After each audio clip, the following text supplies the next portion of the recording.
Director of the Colonial Heights, Petersburg, Southern Virginia Regional Chamber. We want to welcome each one of you here. I hope you had a chance to go back and meet the officials that are vying for your votes in November. If you haven't, there will be some time after the forum to be able to do that. So please go back there, find out who your votes are being cast for. We do have our moderators over here. We want to thank you gentlemen for coming. We have Ray Ferguson and Marcus Squires here that will be moderating for tonight's forum. So these are the rules of the land. So unfortunately, we don't have enough time for individuals in the crowd to be able to ask question after question after question. So we had you guys meet or send me questions over email. And so we compiled those questions so that we can ask of the candidates that are here. So we're going to have the candidates come up. They're going to introduce themselves. They're going to introduce their vision for the city or for their district. And then we'll have the moderators choose a few questions to ask them from the prepared list of questions that were done. So we're going to start off tonight's event with Mr. Benjamin, who is here, that would ask for your vote for the Virginia's 4th Congressional District election. Mr. Benjamin?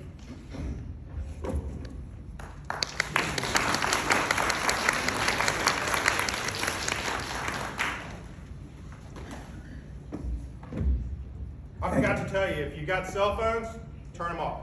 I'm going to turn mine on right now. God bless you, John Brank. Can we just give God praise for him right now? Putting this together, and for the Chamber of Commerce. I'm going to back up a little bit. I got a loud voice. I'm a preacher, so I don't want to scare y'all. But I am glad to be here, and I'm thankful for the opportunity. I definitely wish that Congressman Keaton could be here, because I think you all need to see both of us together. But it won't be fair that we be here together so that you can do a comparison and contrast. But nonetheless, to God be all the glory. I am, first and foremost, I'm a child of God. Gave my life to the Lord in Jeddah, Saudi Arabia, doing Desert Shield, Desert Storm, doing the Gulf Wars. Came back, got married soon after. Met my wife in church in October. We eloped in December. Don't laugh. But as a pastor, I always say, don't do what we did, right? But we did it, but now we've been married now going on 31 years. 31 years this year with 3 beautiful kids. A daughter that's 26 that's teaching at Armstrong High School right now, graduated from Virginia Union, which is my alma mater, Virginia Union. I pledged Alpha, A-Phi A, and Gamma chapter 1989. I was scared to say that, but it's been a little bit. But also a son that's 24 and a daughter that I just shipped off to ODU. She's at Old Dominion University, and I am very thankful. I've been pastoring now for 20 years. Been pastoring for 20 years. New Life Harvest Church. We also started the church in Tulsa, Oklahoma, and I've been involved just in my community. We have a daycare that we started 12 years ago. Lots and lots of kids, and my vision for the 4th, and I did run in 2020, and we talked about new leadership for a strong Virginia. Right now, the main thing is, and everybody, I don't have to keep saying this over and over again, but the economy, the gas and the groceries. Well, we got to go a little bit deeper now than gas and groceries. We're going to have to now deal with the electricity bill. We're going to have to deal with the rent. We're going to have to deal with education, and we're going to have to deal with the crime. We're going to have to be able to get our community safe again. We're going to have to be able to make sure that drug dealers actually pay for selling drugs on the streets. We're going to have to be able to understand that, God and country is not just a cliche. My faith that I have, I'm not going to leave it at the pulpit. I'm actually going to bring my faith into the office and shape policy that brings prosperity. No one votes for crime. No one votes for poverty. No one votes for division. No one votes for racism. No one votes for disunity. It's sometimes that when people promise things that they say they're going to do and don't do it, then the voters get disgruntled. And I think we got some mad people right now, and we got some disgruntled, we got some people that want change. I feel it right now, even in this room. What are we going to get? But with me, you're going to get what you get. I've served all my life. I'm not going to stop serving. I'm not going to be your boss. You are my boss. I am going to be a servant. I'm going to put this servant's towel, just like I did in the pulpit for 20 years. I'm going to wrap it around my waist, and I'm going to wash them stinking feet in Washington, D.C. I mean, come on, it's a lot of dirt, but we got to make some things, not just the dirt trickle down from above, from D.C. We got to let some righteousness, some positive things come out. Like, we got to add some programs. I call it jobonomics. We got to be able to dig in and set up what we call anchor businesses back in this area again. We got to set up businesses that can help other what we call micro businesses. We have to set up businesses that can mentor and bring back more money where money gets circulated, products and services. We're not talking about side hustles neither. We're talking about actually making money and loving this place again so that people are not just passing through, they're actually investing to stay for a long time. And we need businesses to get excited again. I'm an entrepreneur.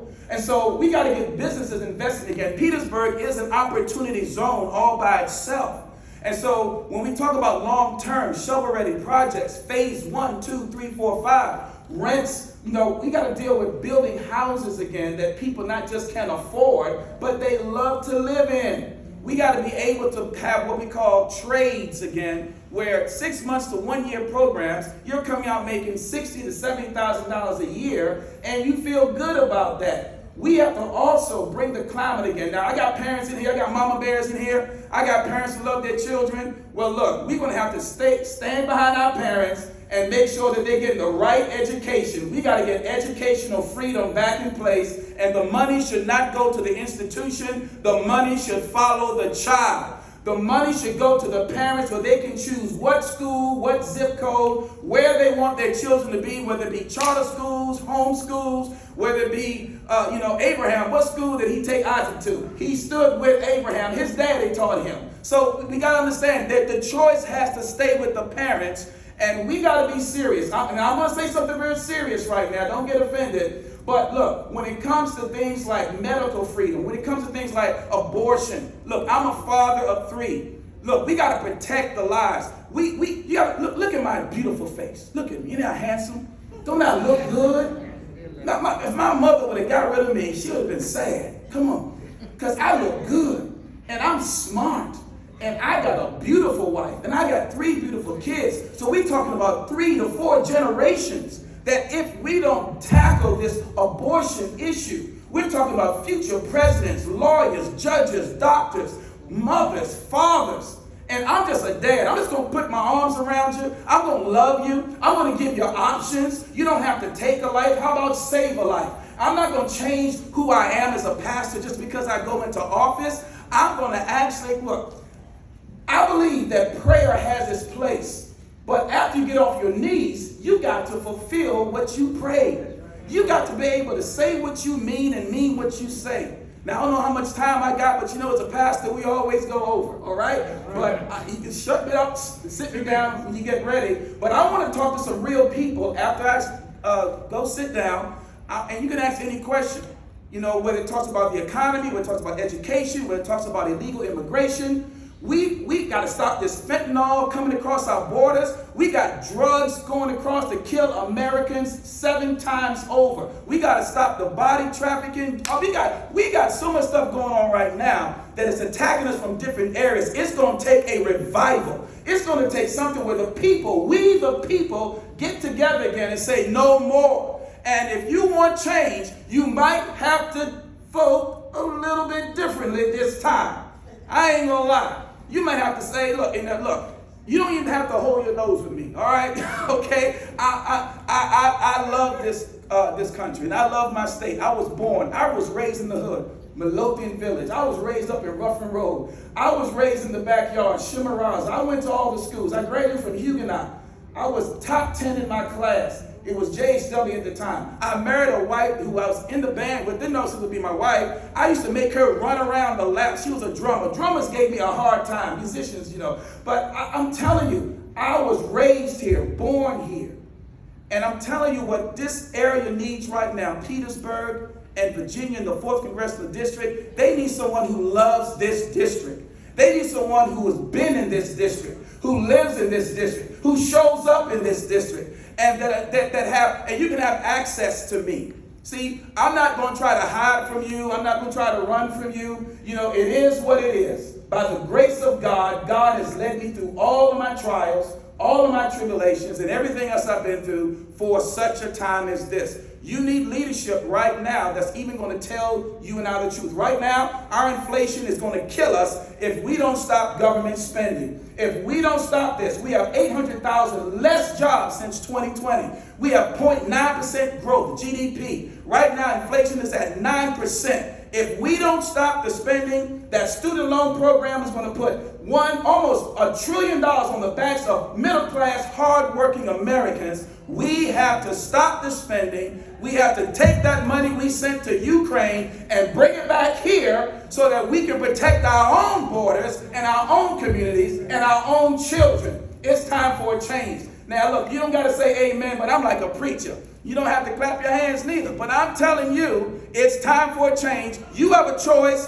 You got to make it. Even if you got to tell all your friends, I don't know what I'm going to do, and then go in there and vote for me. Do what you got to do. Break the peer pressure. Whatever it takes in this season, because you're going to need someone that you have access to and is ready to live and not die to declare the works of the Lord. This is a new season. I'm Leon Benjamin. I'm running for Congress in the 4th Congressional District. Go to my website. Give me a little bit of money. Benjamin4congress.com. Don't give me all your money because we're all tight right now. But look, show that you care. Come on my team and let's get this thing done. It's time for a change in the 4th Congressional District. I love you. I love the 4th Congressional District. And I love this blessed country called America. Thank you so much.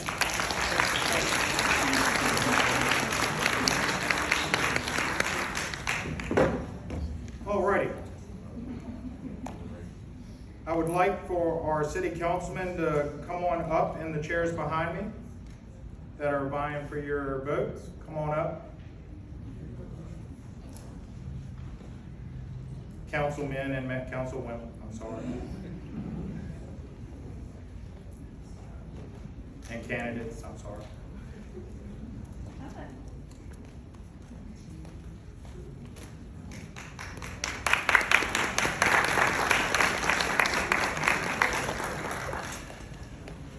Alrighty, so we are going to start off in ballot order. We're going to start with Ward 1. And so the candidates will introduce themselves. They'll tell you their vision on what their vision is for the city of Petersburg. And then they'll be asked questions from one of our moderators. And so we're going to give you about 7 minutes or so per candidate to introduce yourself and to answer the question. Okay? And then we're going to make this as positive as possible. Like I said, we want this to be a better Petersburg. We want it to be a better community to live in, work in, play in. So, candidates, councilmen, let's get it your best. So we're going to start with Ms. Griffin. Hello, everybody. Hello. Thank you for coming out tonight. Thank you, Chamber, for hosting this. I'm really excited to finally get a chance to be able to talk to people in Petersburg. You see my name, you see my billboards, you see my yard signs, and now you finally get to see me. So I'm really glad to have this opportunity to share with you tonight. I will start by just going into the basics of why I'm running for office. So since announcing my candidacy for city council, I have been asked, why are you running? That is a question to which residents and taxpayers will receive a myriad of answers.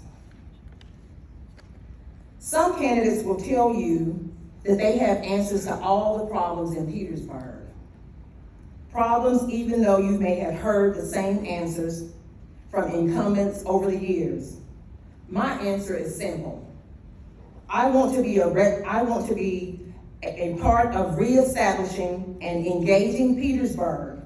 My goal is to improve economic development by partnering with current corporations and those who come to residents and partner with workforce development to train residents for employment opportunities.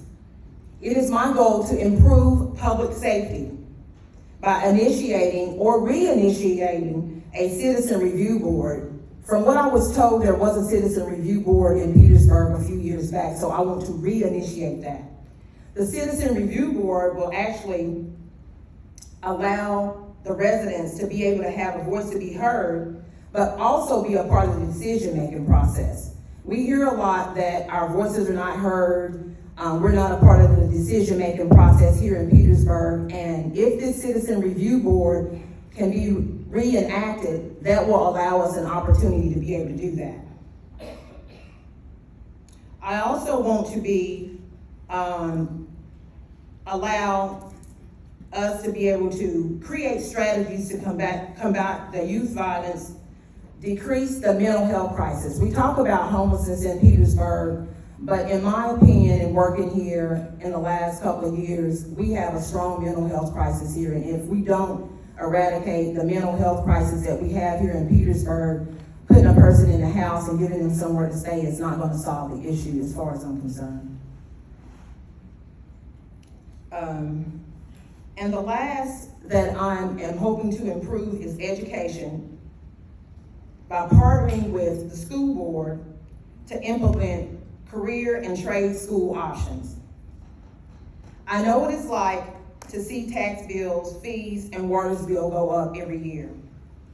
But I always try to find a better way to complete a task in a more timely and cost-efficient manner. In order for us to reestablish Petersburg, we have to pull together with clergy, community organizations, government and concerned citizens, and the youth. Together we will build a better economy than the one we left behind before the pandemic and when Brown and Williamson left.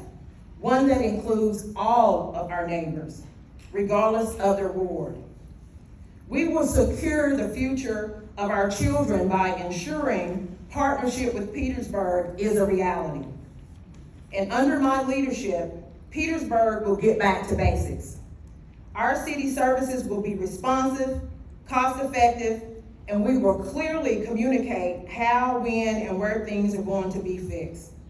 To put it simple, we're going to strive to make this a more enjoyable and efficient city for all residents.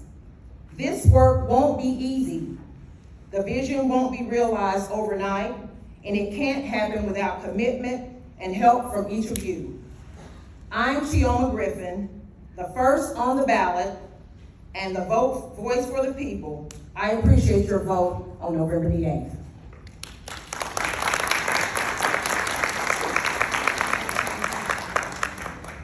Thank you very much. My question for you is, do you support building a casino in Petersburg? Why or why not?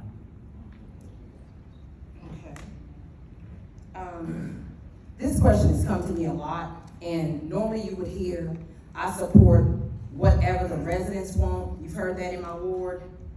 I support what they want, but I support the casino when there's a commitment in writing to bring more jobs here with a represented population of people here. I support the casino when there's a commitment in writing that there will be businesses by the locals established.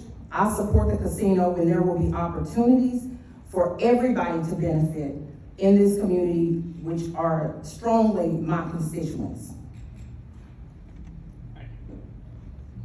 Thank you for that.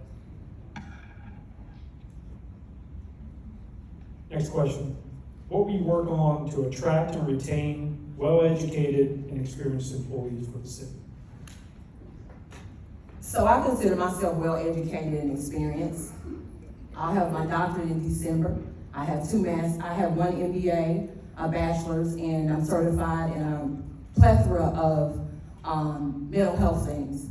And so for me, I was attracted to Petersburg based on my love for history, my love that is 80% African American, and the town I came from is 1%, so I had an opportunity to just be a part of the village, which is why I'm here. And I would look at the ways that it would draw me here, and it drew me here on the basis of the love of the people here. I would continue to promote what we already have.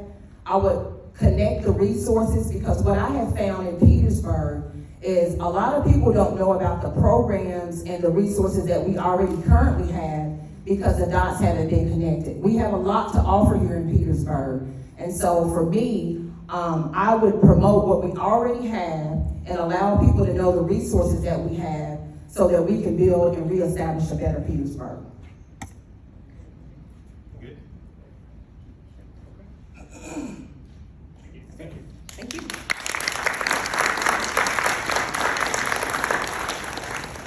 All right, Mr. Marlo Jones. Marlo Jones.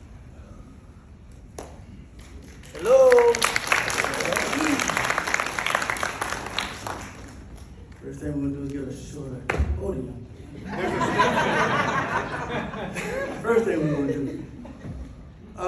My name is Marlo Jones, and I've been running for city council since 2012. And I believe in opportunity. And before I go any further, so on this day, I want to say thank you to Tresca. Because she didn't have to resign. She didn't have to not go another term. And it's because of her that I got this opportunity to step right in, pick up where she left off, and take it further. So without further ado, y'all give Ms. Tresca Wilson Smith a hand.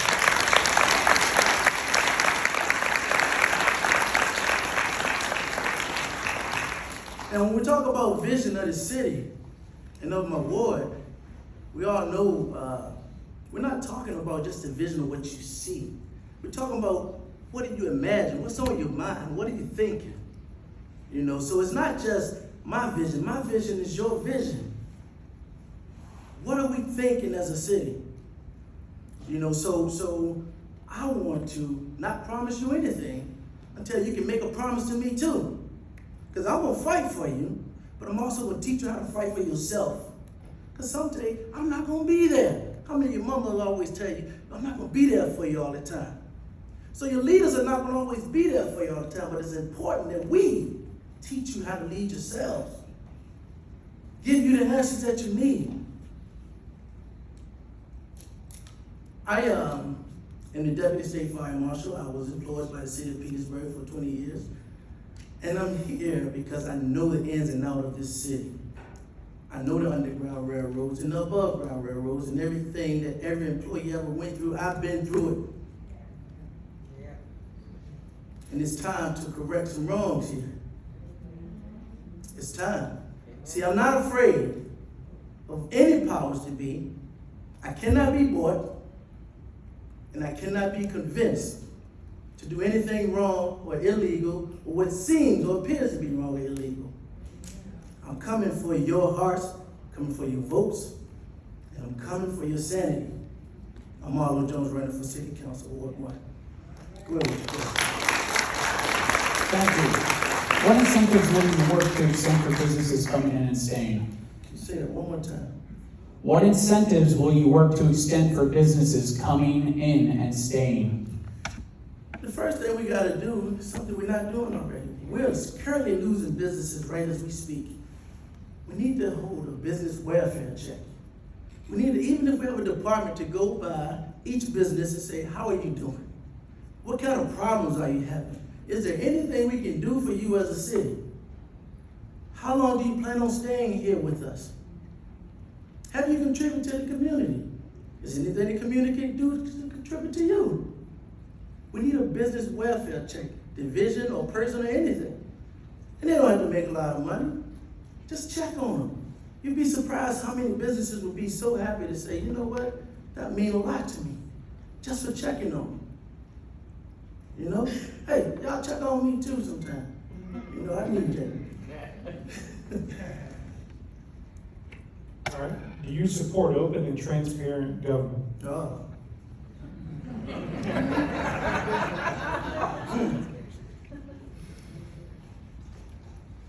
I'll be be lying to you if I tell you I don't support it. I definitely support open and transparent government. The people need to know what the leaders know. You know, it's sad that we live in a day and a lot of us don't know what's going on in the day-to-day business. You know, I mean, we can go as far as putting what we take in at the end of the day for our money, put it on like Wall Street do, put it on a billboard out there in front of City Hall, and so everybody can ride past and be like, oh, that's what we took in, but this is how much we're in debt. See, this city is overpowered by debt, we're overpowered by death, and we're overpowered by deception. And until we can get control of our debt, and until we can get control of our deception, death is going to always come in every form it can come. Thank you. How are you planning to address affordable housing issues? Affordable housing, on the good side, you got the Department of Community Development that offers a lot of programs in affordable housing. But on the flip side of that, you have slumlords, you have lack of maintenance, even in the government for these apartments. And we put people, no matter what their color is, we put them in these so-called affordable housing, we forget about them. Nobody should have to come on TV and show us roaches running around all over the house, holes in the ceiling. You know, nobody should be showing us that. There should be a maintenance program that needs to be addressed. And we got to hold department heads accountable, whether it's the fire marshals, code compliance, you department head there, I'm holding you accountable. You need to be checking on these things, man. These people, just because they're poor, you know, or we feed them a poverty mind state, they're not poor. They are powered. And we got to start teaching them that they're more powered than they are poor. Thank you. That's it. You sure that's it? Thank you. Fired up today. You got plenty of time to talk to him after the service. All right, so now we're going to move to Ward 3, and we have Mr. Michael Moore-Soares, correct? Come on up.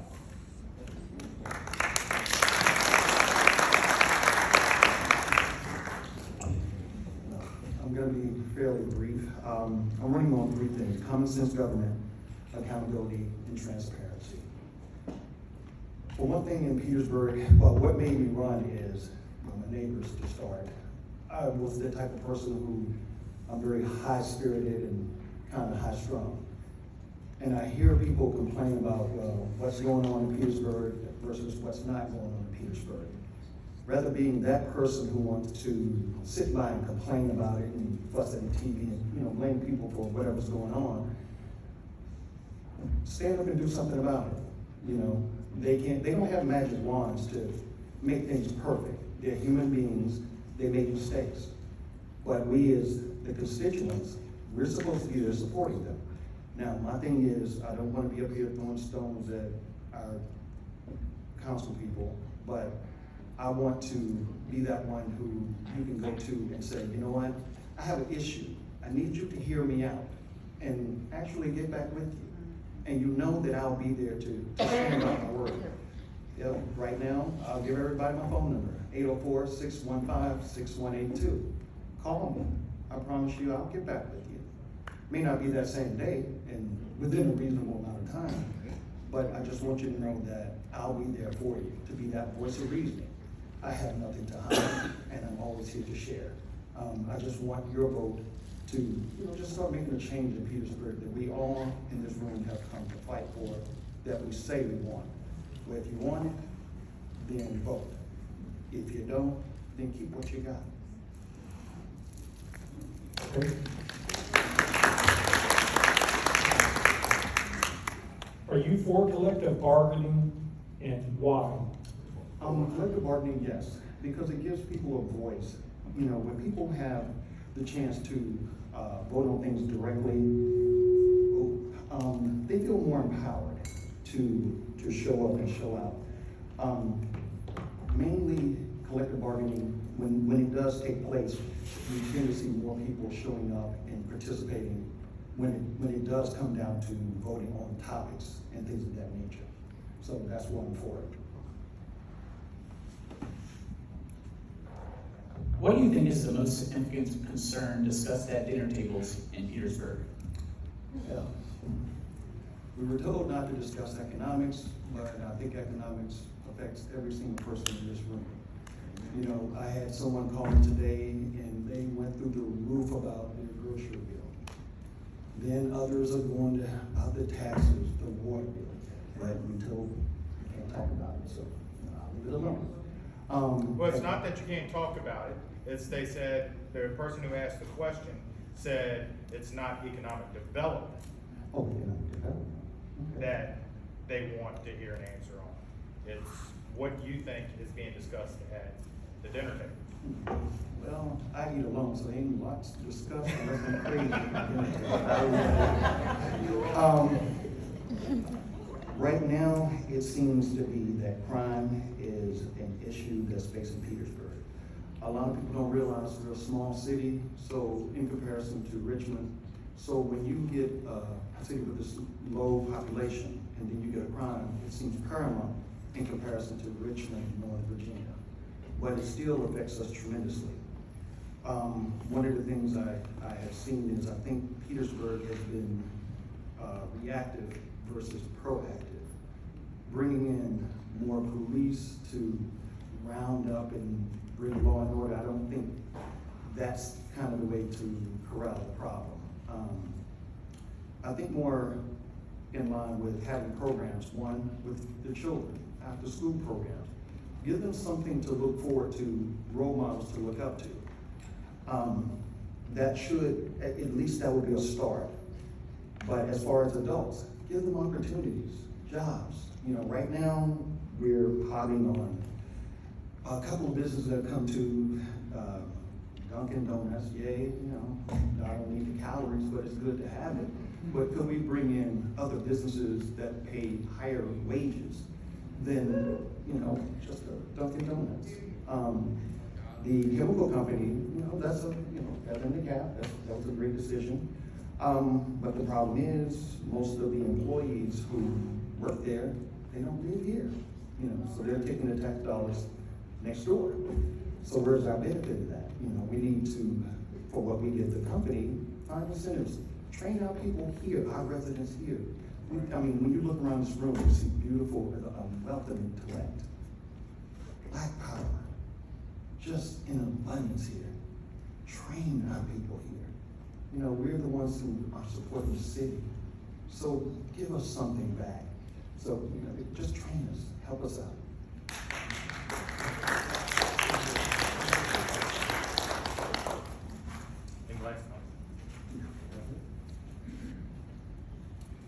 All right, and then we have Mayor Sam Perrin. Ready. Thank you, John. Thank you, Southside Virginia Chamber of Commerce, for hosting this event here. And good evening, everyone. It is a pleasure to be here with you, and it's also an honor to represent the mighty Ward 3 here in the city of Petersburg. I'd like to thank all my constituents that sent me to City Council to get things back moving here in the city of Petersburg. But first and foremost, I want to take this time to thank my wife back there, my parent, who's the clerk of court, for her support, because you don't do this by yourself. Your whole family will do this as a team. And it's a commitment from your family, and thank you for being by my side through many long days, long weekends, long nights, trying to get this financial house back in order here in the city of Petersburg.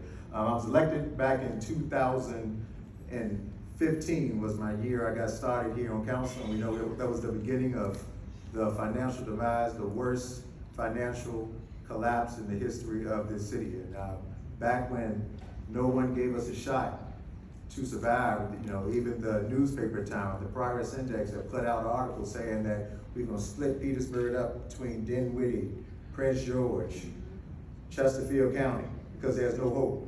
But I'm here to tell you all that, hey, it is hope, and we showed and we proved the critics wrong, that we're gonna be a strong city, we're going to survive, we're going to be strong, we're building a total new infrastructure here to support a tremendous amount of economic growth. And first, I'd like to thank my city council members as well, because I don't do this on my own. It takes the whole city council to come together to do what's right for the city of Petersburg. And one of my biggest challenges, besides getting this Petersburg economy stable, has been working to build partnerships. You've seen our partnership with Petersburg here established, because there was a time when the city of Petersburg, the door to the state was now open. They didn't know what to do with us. They didn't know how to support us. And I'd like to thank the governor for stepping up and saying that we're going to help build a new Petersburg. We've seen what your city council has done to pull the city out of the financial abyss. And now the time is right for growth and development here in the city of Petersburg. And it started by us going back and forth to the General Assembly, asking for help for one of our biggest things that plague this city is infrastructure. We are an older city, and we have to rebuild our water infrastructure here. That's been one of our top priorities, because when you ask why you don't have a lot of the big suppliers of industry and economic development on the southern end of the city, you got to have the water infrastructure in the ground to do that. And we were able to work with the General Assembly and secure $29 million to redo Poor Creek water infrastructure system, and that's going to create a tremendous amount of development in that southern corridor of the city. And one of the big things that's so important is building a water tower out on that southern end of the city, so when the hospital has to do surgeries, and if they lose water, that they can still continue to operate. There's a lot of things like that that we are on, that we're building a strong economy, and this was really led by the pharmaceutical cluster. And back when no one believed in the city of Petersburg, we had the old BI chemical plant, and a company out of California came, Impact Fine Chemicals came to myself, Councilman Myers, back in the midst of the financial abyss, and says, y'all going through some challenges right now. Are y'all gonna be okay? And with a handshake, we said, we're gonna be okay. And the city of Petersburg is a sound investment. And that has turned into the Impact Pharmaceuticals buying our old BI chemical plant. And right now it's over 150 jobs that's out there. And I ended up bringing in Flow Corporation, who got the $800 million grant for building the federal stockpile of active pharmaceutical ingredients here in the city of Petersburg. And along with that, they're going on a company called Silica, who is building their plant as we speak right there on Normandy Road. If any of you all haven't seen yet, take that drive down Normandy and see the amazing things that's coming. And altogether, it's a total of 500 jobs coming out there. And we're doing something really creative, starting with the schools, getting Petersburg school students the first opportunity to get those $60,000 a year plus jobs that's coming out there. Working with Brightpoint, VCU, Virginia State, Richard Bland College. We have all of these educators together in one room, finally saying that we want to do what we need to do to train our people here in the city of Petersburg in order to capitalize on this investment. And this is only just the beginning. And once our kids see this type of opportunity, we want them to be able to live, work, and raise their family here in the city of Petersburg. I was born and raised here. Mom taught school here for 34 years. My father and his brothers moved here for manufacturing here in the city of Petersburg, and when that continued to dwindle away, I was there when the smell of tobacco left the city, and so did many of our resources. But we have awakening now.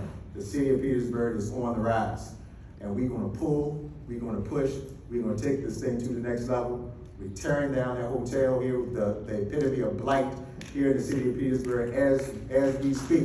That is coming down. And it is to show people that the city of Petersburg is strong, the city of Petersburg is growing, and the city of Petersburg is a strong financial and sound investment here in the Commonwealth of Virginia.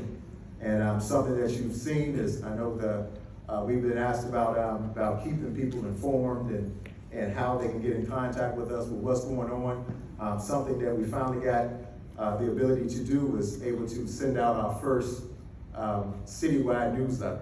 And with that, we'll be able to keep the citizens informed, to let them know what's going on in their city, who works in their city, opportunities in their city, restaurants in their city. And all of that is part of building a community here in the city of Petersburg. We have managed to come together and with the help of City Council to totally revamp City Hall from a new city manager, new city attorney, new city assessor, new finance director. And the city of Petersburg is strong financially, and we will continue to build and work with the Commonwealth of Virginia. One of my big things that the city and the citizens here choose for me to retain my Ward 3 seat will be building a grocery store here downtown. Working with the Commonwealth of Virginia right now, they're looking at places to help us lure a grocery, pharmacy, things of that nature, so we don't have to keep running to Colonial Heights from right here, having our closest grocery store. We have worked diligently with affordable housing. You've seen the Artist Space Lost, which was the old Brown and Williamson tobacco building, be converted to over 200 affordable housing. You've seen behind us working with what was a vacant machine shop there to create Market Street Lost, which is right behind us. Continuing to work with Dave McCormick, who has done a tremendous amount of work downtown as he's bought this old Seward luggage building that's sitting there vacant behind the governor's school to convert to more apartments, better housing, and not just apartments, but also working with Ryan Homes. It's been decades since we had a major home builder. Ryan Homes is in Petersburg, building over 100 homes in the city of Petersburg, so people will have nice neighborhoods that they can own, home ownership, and not just rent. So being able to grow these things and bring the city up all together is what this is all about. And I'd like to thank my other former Ward 3 representative, Kim Pritchett, working with them, doing what's necessary to build the schools and create opportunities for our kids here. I think the relationship is stronger than ever. We have something that's going on here that's really been near and dear to our heart, and that was to redo our football field for our kids there at Petersburg High School. Putting in, you can applaud it, that's big, putting in a new turf field out there so our kids can have a safe place to run and play and offer more youth programs out there. Something that our city council members as well have established with us is to get our middle school's football team back here in the city of Petersburg. We have bought the equipment, we having the field redone, so those kids in middle school that are going through troubles, you know, the pride of putting on your jersey, going to school in middle school, when you're saying you're not gonna act up in school, but you're not gonna play this game on Thursday, is important to city council to reestablish that in a tremendous amount of other youth programs here in our city. We have an excellent director of Parks and Recs. We're working diligently to build that next new Parks and Rec Center here in the city of Petersburg. And it's going to be built. We're going to grow education here, grow more athletics here. It's a tremendous amount of things that's going on. It's an exciting time here in the city of Petersburg. And I'd like to thank each and every one of you all for the opportunity, and I want to thank you all for your prayers, because we wouldn't be here without prayers and the strength of our Lord and Savior, who has definitely been with us each step of the way. Another big piece that was talked about was on the element of crime. This spring, we saw a huge uptick in gun violence here. And I made a call to the governor, talked to the chief of police, and we managed to get the state police here to provide us a long-term commitment here to just root out that whole element of crime that has been plaguing us this spring. And it quieted down. We're not where we're supposed to be, but having a partner like the Commonwealth of Virginia here for the first time, and you've seen them patrolling our streets on Crater Road, Washington, Whiff Street, and it's a really big deal.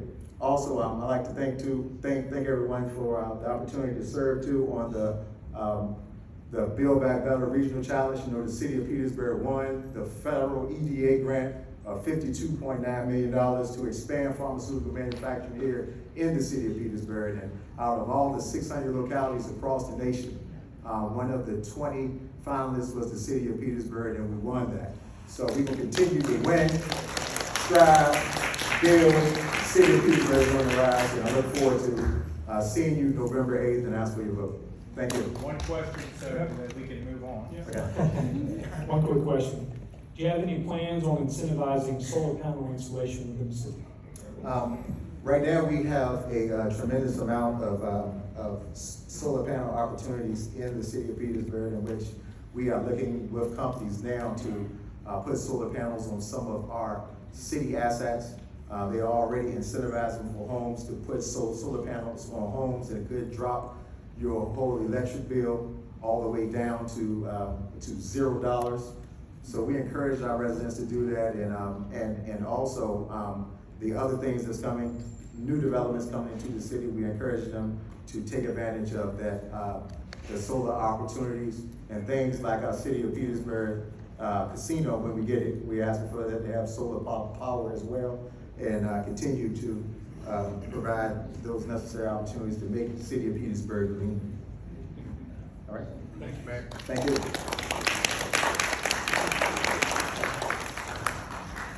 Alrighty, so Ward 5 has 3 candidates that are running for your votes, and the first up is gonna be Lois Long.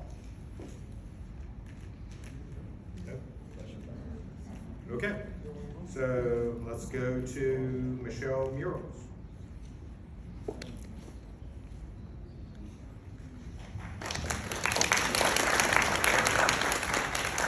Hello, my name is Michelle Murals. I moved here 4 years ago from Anchorage, Alaska. I have spent most of my life in Alaska. And while some of you will say that, that Alaska is totally different than Virginia, other than the fact, of course, the temperature and such, which I actually like Virginia much better. But aside from that, they're actually pretty similar. Anchorage has 6% African American. However, it has 69% of minority, and there's over 200 different minority groups among that. The school system that my children went to was let's see here, 6 of the top 10 schools, most diverse schools in the nation. They have the top three high schools and 3 of the top 5 most diverse middle schools. So I actually come from a place that's very much like Petersburg. When I moved there in the early 90s, they were having very much the exact same problems that we have today here in Petersburg. And I have seen over the last 20 years how they have changed. Of course, unfortunately, you'll never get away from all violence, but they have definitely changed completely. I have some really great ideas on how that could be done here in Petersburg. But the biggest thing is that it would have to be a change in our government. I have been asked as well many times why I am running. And, you know, I absolutely love Petersburg. I think it is the coolest place in the world. I would never say anything but that. But I don't like where it is going.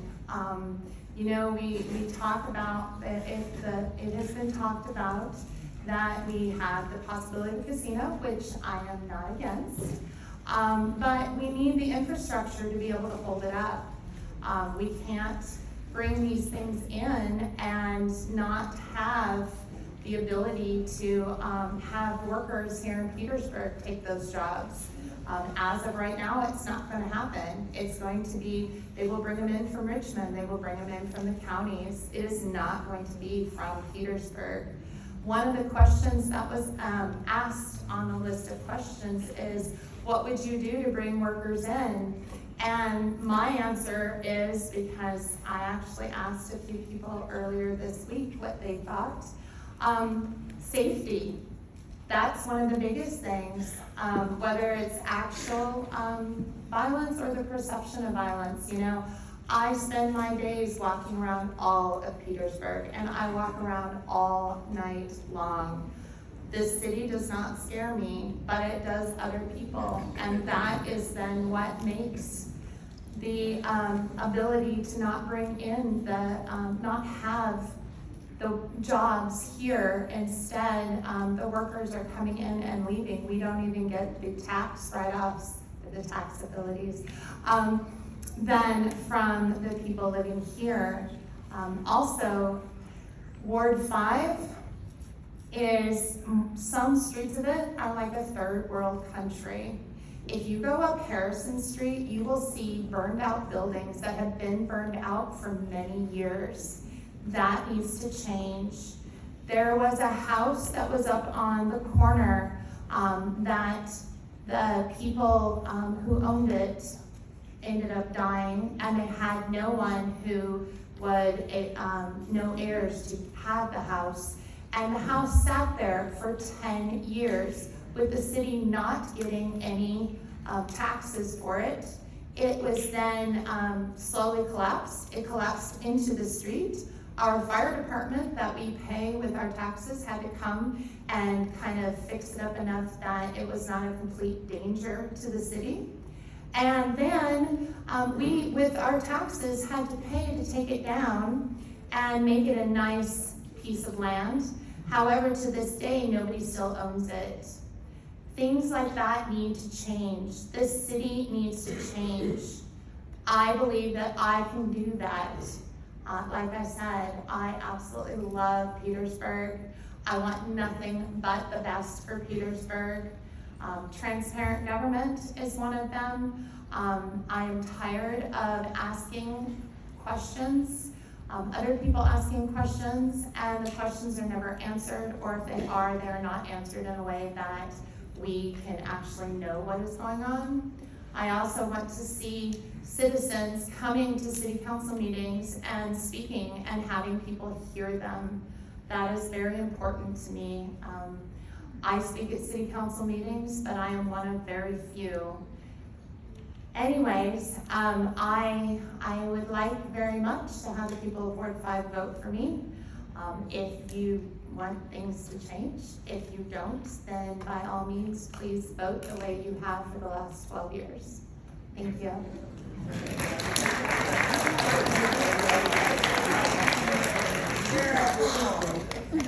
Thank you. What do you think is the most significant concern discussed at dinner tables in Petersburg? Well, one thing I can say is I do not believe that it is economic development.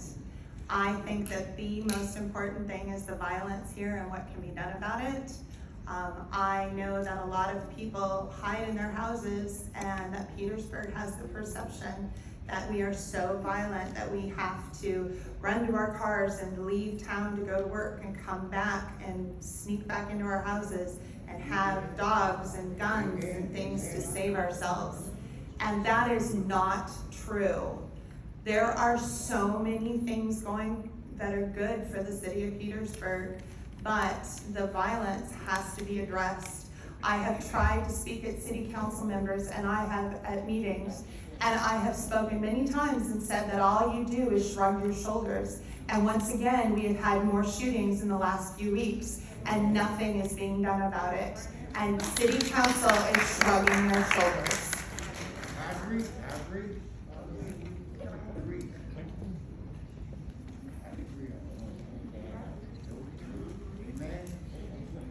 Alrighty, so our next candidate up is Councilman Miles.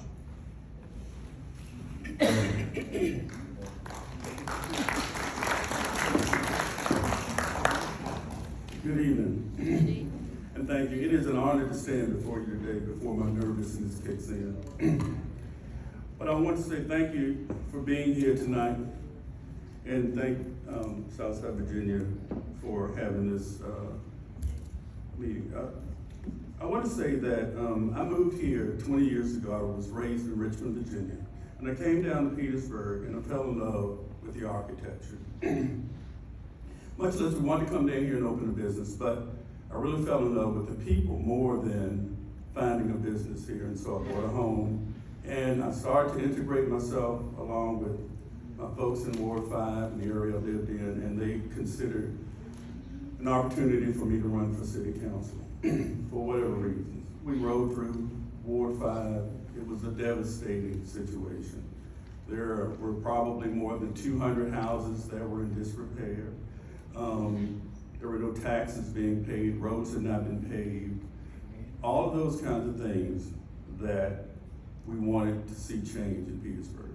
So I finally won in 2010, and we were able to bring down 150 derelict houses in the city of Petersburg. We've been able to pave streets. We've been able to do other things, or opportunities for persons and create affordable housing, such as artist space, as the mayor has mentioned. Virginia Avenue School is now being converted to a senior and veterans housing opportunity. Peabody, where right now we're negotiating an opportunity for a clinic, as well as a recreation center and housing for Peabody School. And we're also working on AP Hill Community Center to recreate a community center in that particular area for our youth. There are different opportunities that are going on in Petersburg that are probably not physically out there for persons to know everything that there is, but there are negotiations to move forward for a better Petersburg. All I'm interested in is being the conduit for a better Petersburg for my constituents, and that's why I'm here. You know, I've been here for 12 years. I've been liked, I've been disliked, but my heart is here in the city of Petersburg. It always has been. And I take every hit that I need to take to move this city forward. When the mayor stands up here, or any of our council members who are situated in the city seat that they are in, and this is what former Mayor Brian Moore always says, and I'll never forget it, teams win championships. And that's what this is all about. How do we move the city of Petersburg forward? If we don't work together, we cannot do that. So thank you very much. Thank you for that. What incentives will you work to extend businesses coming and staying in Petersburg? Well, we believe we do have incentives that are available to our businesses. You know, without being a conflict, I do run a small business that provides services to small entrepreneurs, so small business entrepreneurs, and we help to facilitate membership drives and training to help keep them sustainable, and also help to find the resources to do so. What do you think is the most significant concern discussed at dinner tables in Petersburg?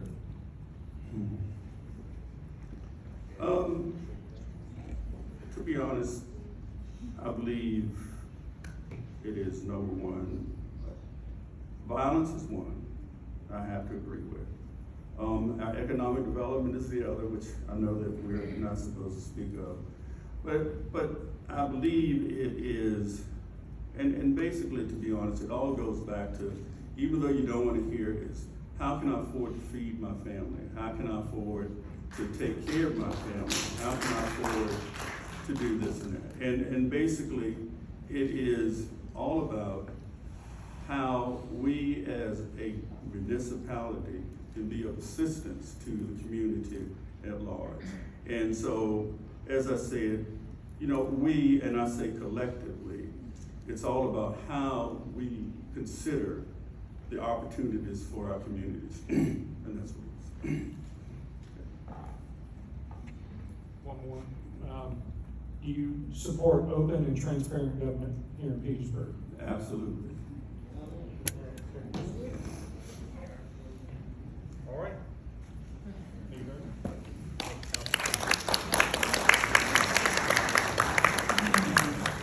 All righty, next up is Ward 7, and our candidate is Elsie Jarman.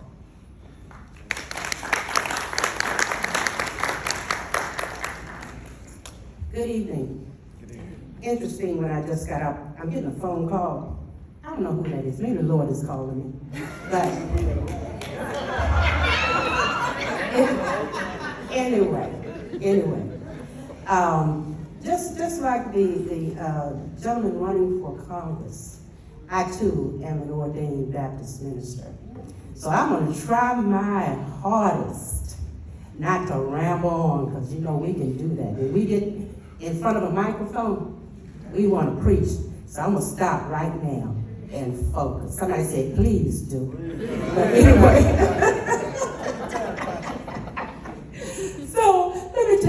bit about who I am. I have lived in the city of Petersburg since 1986. My husband got out of the military here, Fort Lee. And so we came here. We came here because we were familiar with Virginia State University, having family who all graduated from Virginia State University. And so I have 4 children, grown. I have one child that is 17, and she's actually my niece, and we've had her since she was 7 months. And all this time in the city, I didn't just be here, just sit here. I made myself, I made myself concerned and active.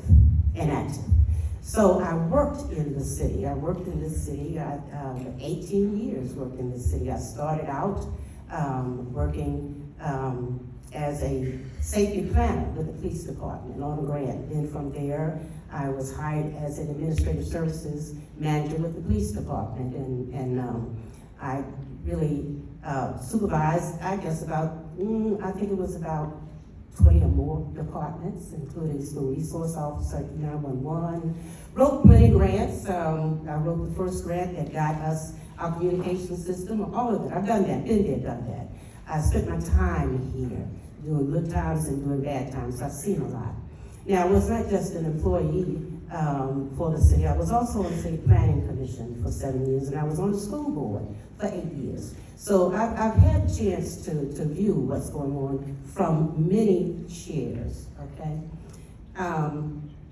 This is not my first time running for city council. I ran, I believe back in 2014 for city council as well. Interestingly, those things I ran for in 2014 are still what I'm running for now. I mean, there's not a lot of change. Not a lot of change at all. So that gets me, I'm going to try to just move ahead now. So now I'm going to tell you what my vision is. Maya Angelou said, if you don't like something, change it. And if you can't change it, change your attitude. So I'm here to be a part of the change that makes Petersburg a beautiful place to live, work, and play. I'm here to be a part of the change that helps Petersburg to progress with this caveat, while leaving no one behind. Now, if we don't change our focus, we're going to continue to leave people behind. Hopefully, it is my desire that change is coming so that the youth will not be left behind. The homeless will not be left behind. The seniors who are struggling trying to figure out what bills not to pay so they can get their medication won't be left behind.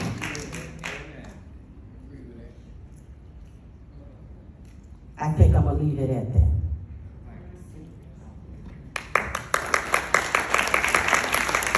Thank you very much. Do you support building a casino in Petersburg? Why or why not?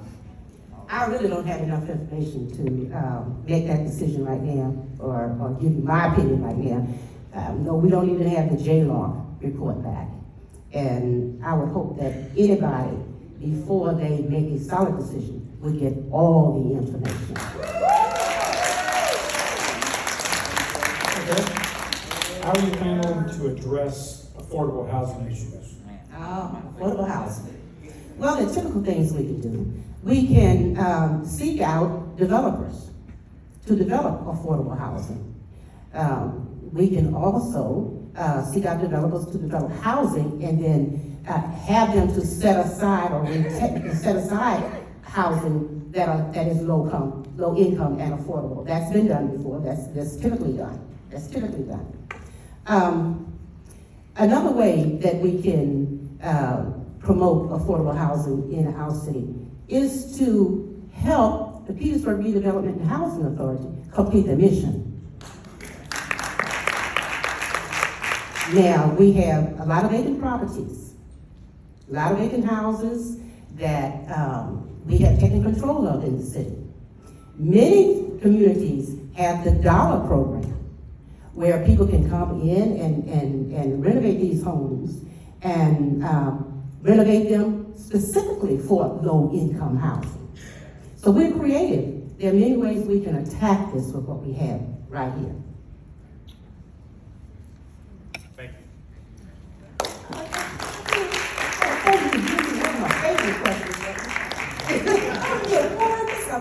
You can address any questions out there with them after everybody's gone. All right. Thank you. All right, our next candidate is Councilman Arnold Westbrook Jr.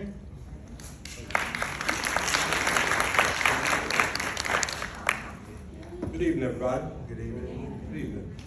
First of all, I'd like to give honor to God for allowing me to be here. I would not be here without my Lord and Savior, just bringing me this far along. Secondly, I would like to start out by saying thank you for John Hart for his service. If you don't know, John Hart was the council member that I was appointed to take over. I appreciate that. And I say that because I understand the assignment. And John Hart went through some issues and some health problems. And I understand that, taking on the weight of a city, understanding the constituents' concerns, as well as leaving your private and personal life can be a lot. But when you really understand the assignment, you have to realize that God puts you in certain things. If he puts you in a position to lead, you have to listen to that calling and do the best that you can in that position. So I would like to thank John for his service, and I would like to just thank you for supporting me over the last 10 months of taking on this position of Ward 7 City Councilman. And the next thing before I get started is to thank elders who've come along, and two in particular that came out of Ward 7. I know it didn't get a lot, it got a little bit on social media, but I thank Dr. Florence Farley, our former mayor. I know that she didn't get a send-off per se with a funeral, being that she did get cremated. But Dr. Florence Farley did do a lot, and whether or not people agree with every decision that she made, she was a stalwart of the community. Secondly is a very close friend, family friend, is Mr. Wilbert Bland, who just recently passed away. And I would just like to say, first of all, I would like to give a moment of silence for those two stalwarts, if you don't mind.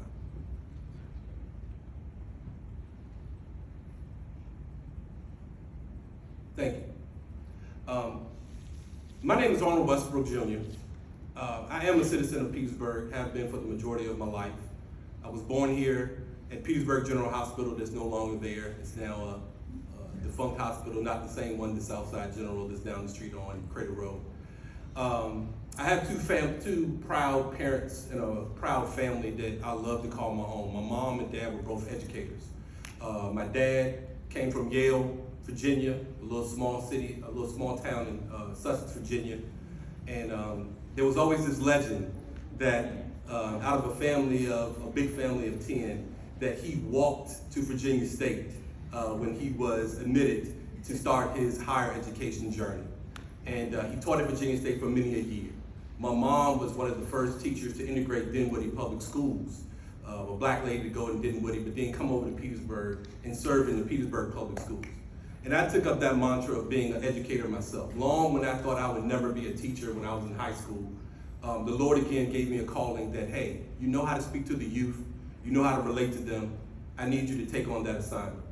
And I've been in education for the last 23 years, starting out with 5 in the public schools of Petersburg and being at Virginia State for the last 18.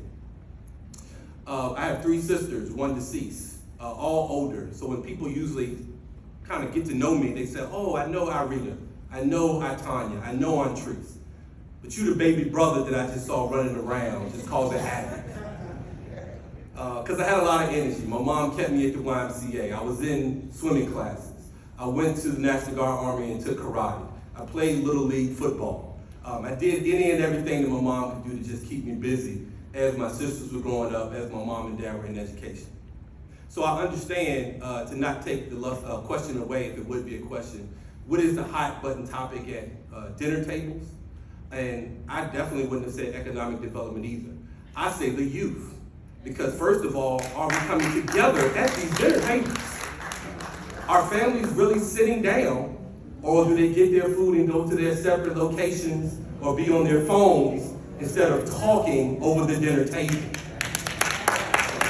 Because if we really sat down to talk about the youth, we would see a lot of problems that have already been said. Is it the violence and crime? Because it is our young people that are unfortunately getting killed.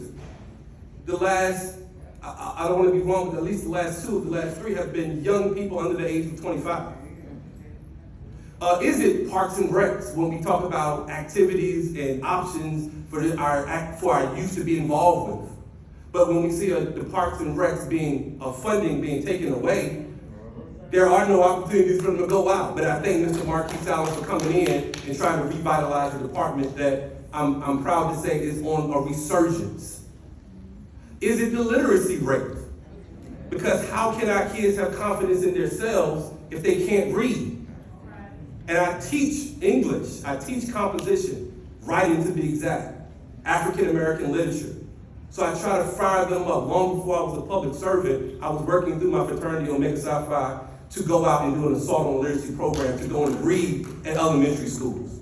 To just let those young boys and girls see somebody that looks just like them with the hair, that may not be a clean cut guy, that I can put on a jersey and some shorts, as well as put on a bow tie and a suit. So a lot of the problems, it reverts back to giving youth that Petersburg pride that I have. Because when I graduated from the high school, my father was going through, I feel like a time where I know was traumatic for me. He had a massive stroke, it took his ability to talk away. But I saw my father lead through actions. I saw my father never lose his smile in the midst of all his adversity that he went through.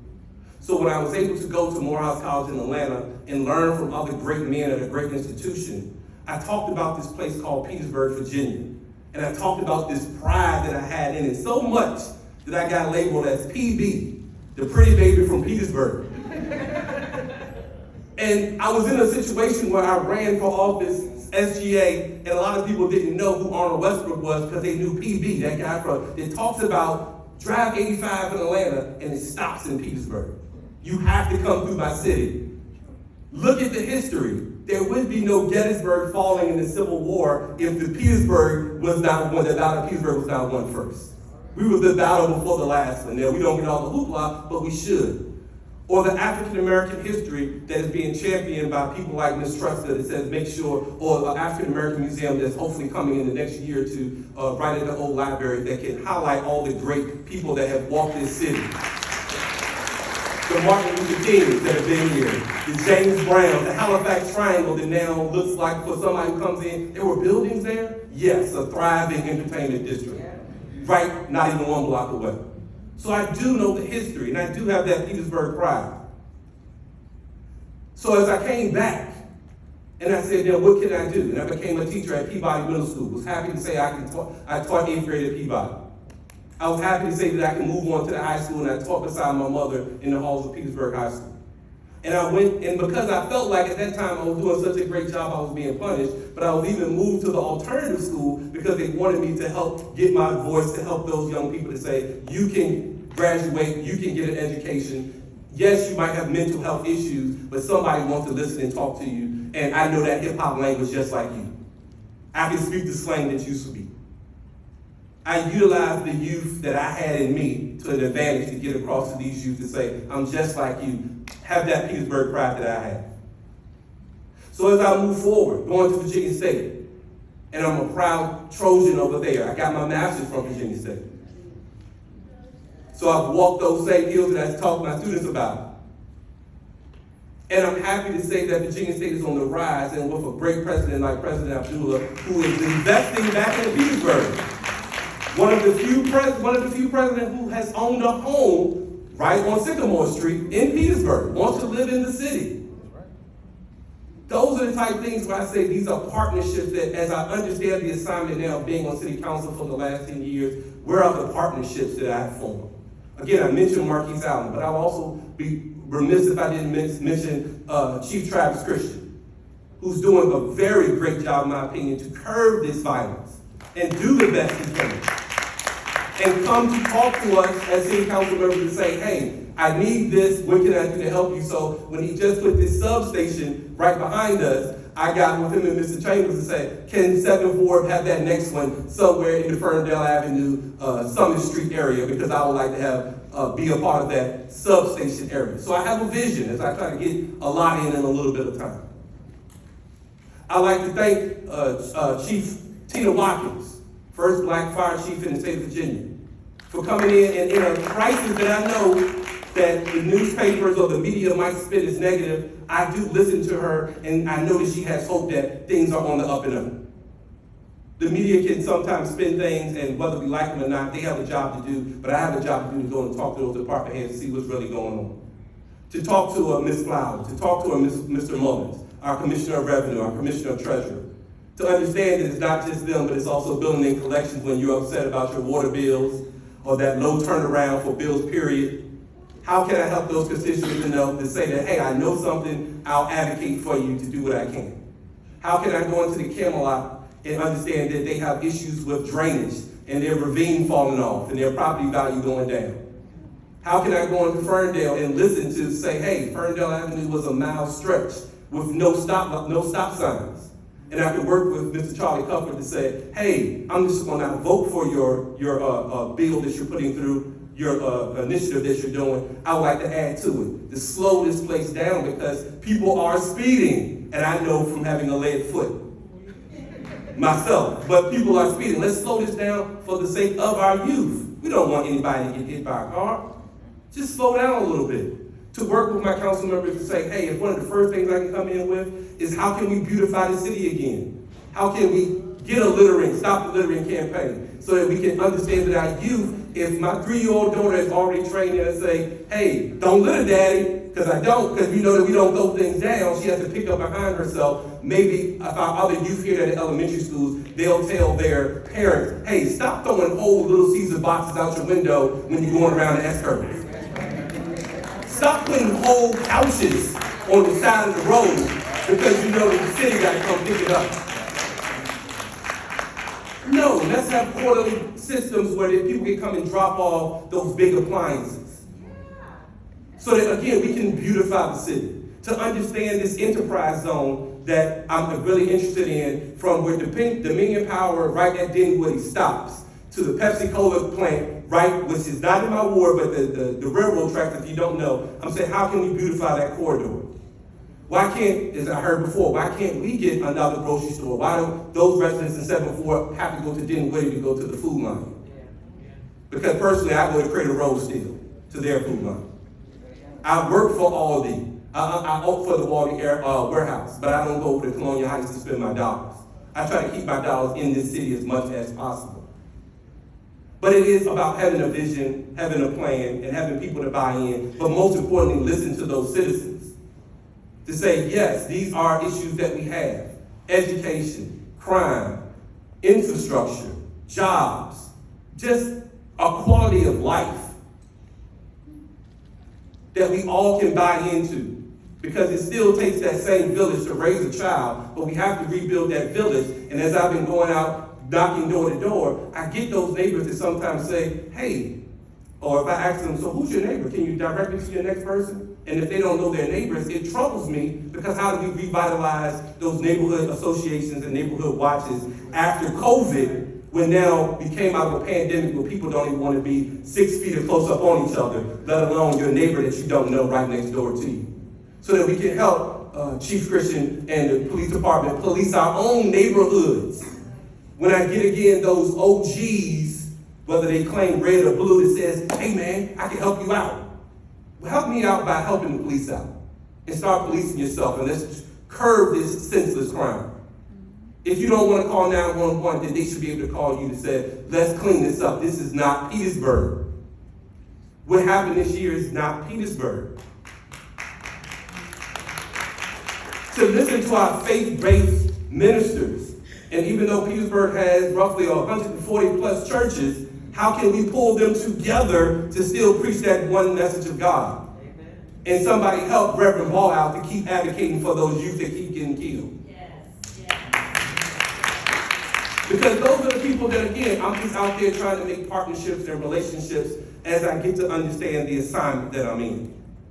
And it's bigger than me because I do understand that it takes the 4,000 plus in Ward 7, but it takes the city working together. So I want to work with First Ward and work with whoever is stepping up to take over Ms. Tresca's spot to say, hey, how can I help you out with that homeless problem right downtown? How can I step up to say, hey, how can I help out Mr. Darren Hill to say we need more communities like what's going on in the Berkeley Manor Estates, if you haven't rolled over on the east side, south side of town. How can I step in to help out Mr. Charlie Cuthbert that says, how can a city really grow if the downtown is not vibrant? How can I help out Mayor Parham to be a good soldier in his army and respect him as mayor as he's leading this city forward and everything I know out of a financial crisis where we're not C+, we're not D, but we're actually moving up in financial rating so that we can attract the casino. We can have a pharmaceutical cluster, and we can have small businesses that can thrive all around the city. It is about teamwork. It is about coming together, and I'm a team player. I never was the MVP on most of those teams that I played, but when the ball came to me, I knew how to take the shot. Or if I was on the sidelines, I knew how to root them on. And I understand now that as I've called to now, hey Arnold, it's your time to get in. So I had this quote from the Bible, because again, I told you the Lord and Savior is my guiding rod. And it's from 2 Corinthians chapter 6, 17. And it says, come out from among them and be ye separate, saith the Lord. For a long time, I was not on social media. I was doing my work behind the scenes, grassroots, with my fraternity, with my family, with people that care. But I had to come out and step into this establishment that some people don't like. And now immediately they don't like me. Oh, Westbrook, one of them. He don't listen. It's not transparent government. They go into closed session too much. Well, even if that is right, there is a way that we have to do things because all information, when it is HR, personnel problems, we can't put those out in the front street. I'll give you an example. Many of us have seen times where there have been shooters, unfortunately, mass shooters, and they catch them with the smoking gun. And it still has to go through an investigation and that person is innocent and they say, hey, we can't let the details out. I see them shoot the people. So there has to be a level of people that are chosen to say, you are our leaders, respect the transparency and integrity, respect the vote and support that I put in you, and let's bring this Petersburg pride back. That's my time. If you would like to get to know me, I'll be in the back corner with my chief of staff, Mr. Brian Banks, and I would love to take your questions more about my vision, because one last thing, if he doesn't mind, we have an industrial park right in Petersburg, 7th Ward, that's growing. Boar's Head is growing. There's a lake yard, if you look right off of Squirrel Level Road, that's coming up. People are like, what's that? I would like to be able to tell you more about it. I would like to revitalize exit 65 so I don't have to go down to exit 62 in Dinwoody and have a Waffle House or Taco Bell or Holiday Inn. And I get to Petersburg exit and be like, I'm in the city? But I understand first is, which I'm proud of, getting that Ramada down and lowering at least first of all real estate taxes, and next up is those personal property taxes. Because no way we should be paying as much taxes as we are, but I gotta take all my dollars over to Colonial Heights. I gotta go to entertainment in the 757 in DC. Or our youth don't feel like there's hope for them here, that when they go away to college, they don't wanna come back. It has to change. Petersburg Pride. So on 3 as I close, is he right behind me? Petersburg Pride? Petersburg Pride. Regardless of who you vote for, let's keep the Petersburg Pride alive.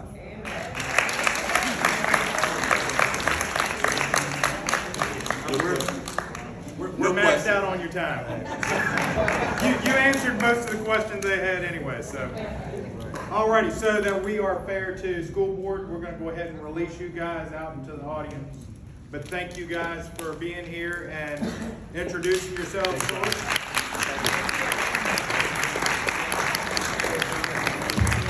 And like I told several that I talked to and in my email, I hope no matter who wins, who loses, who's going to be sitting up here on Tuesdays, I hope you guys can work together so that we can build a better Petersburg.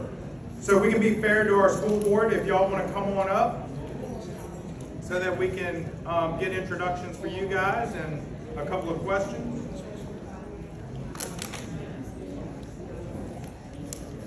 And we're going to start off with Mr. Stephen Pierce.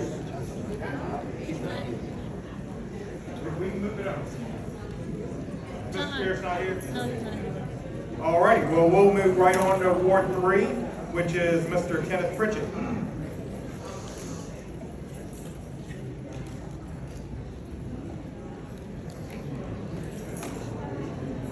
No, go ahead and let's roll with it, because they should hear you too, because school board's important.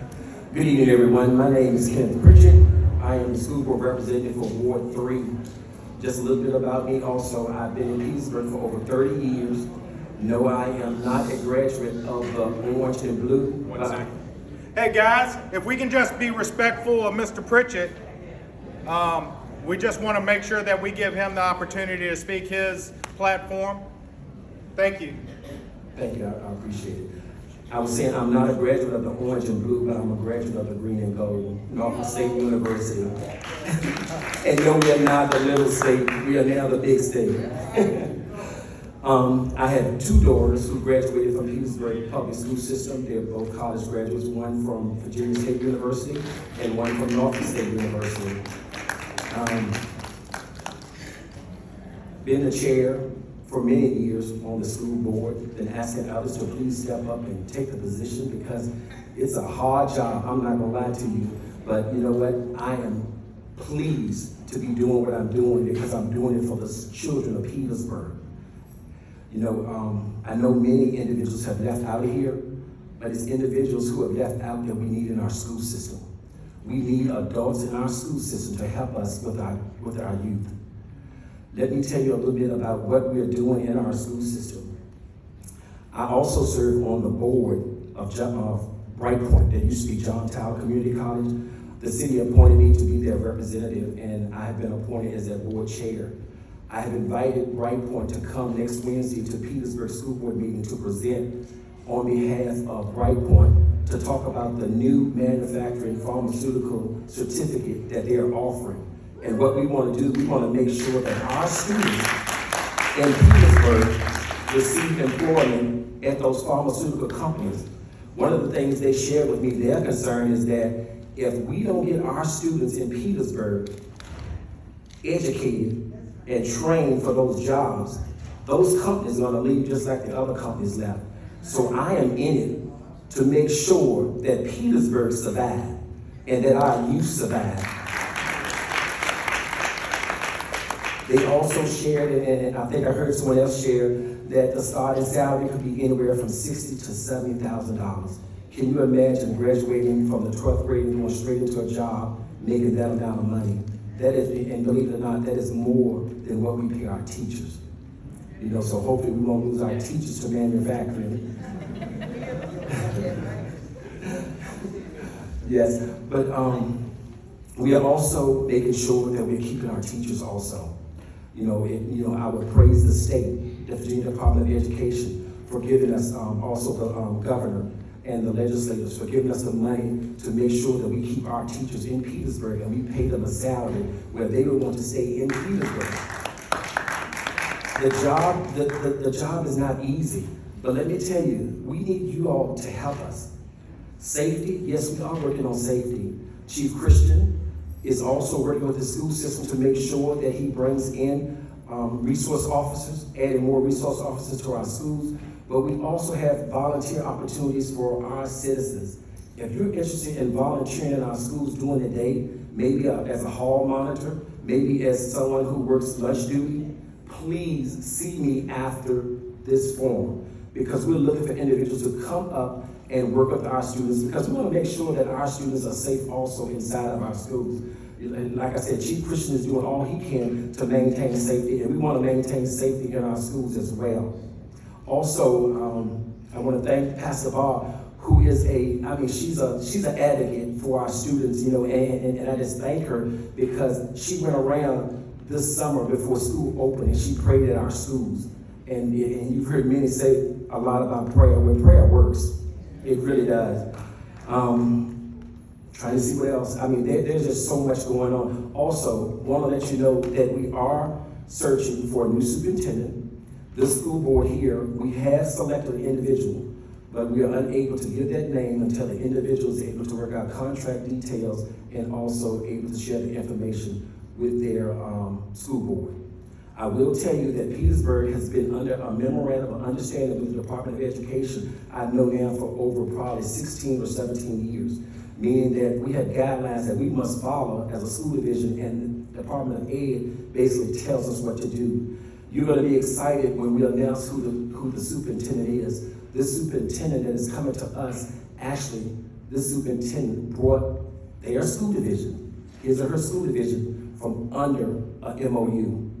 And so we're looking forward to this individual coming to Petersburg and doing the exact same thing. We're looking forward to moving our school division forward. And I'm going to stop talking because I'm going to keep going on, and I'm going to end up answering all the questions that was given to me. Thank you all. In Ward 3, I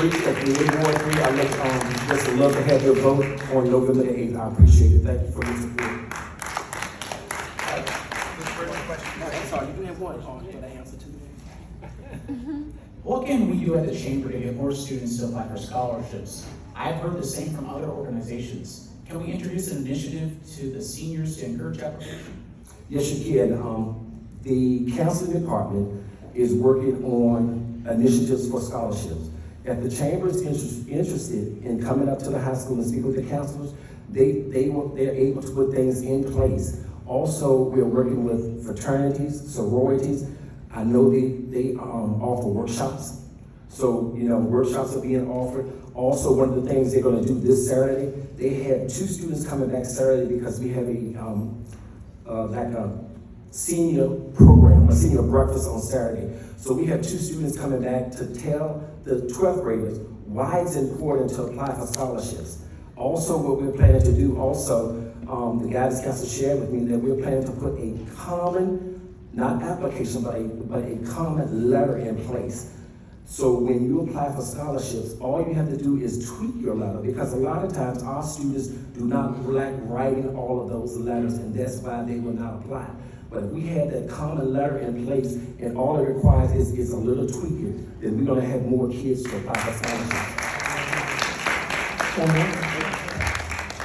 How are you planning to address the students' needs for vocational training, because not all students will go to a 4-year college?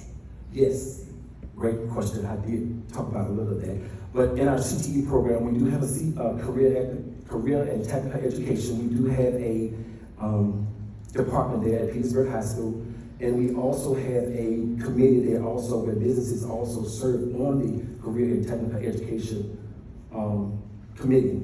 And they're able to bring their businesses, their ideas to that committee and explain things to them about what type of jobs they're looking for, what type of careers that they're looking for our kids to enter in. But one of the most interesting things, as I stated, and the most important thing is that Bright Point is coming on board with us to make sure that our children receive the education and the certification that they need to get the jobs that are out there with all these openings that we have, all these signs that say, hiring or whatever, but they're in partnership with us. We're also in partnership with Richard Bland College, who is also assisting us also in vocational aid or career and technical education, and we're also working in partnership with Virginia State University.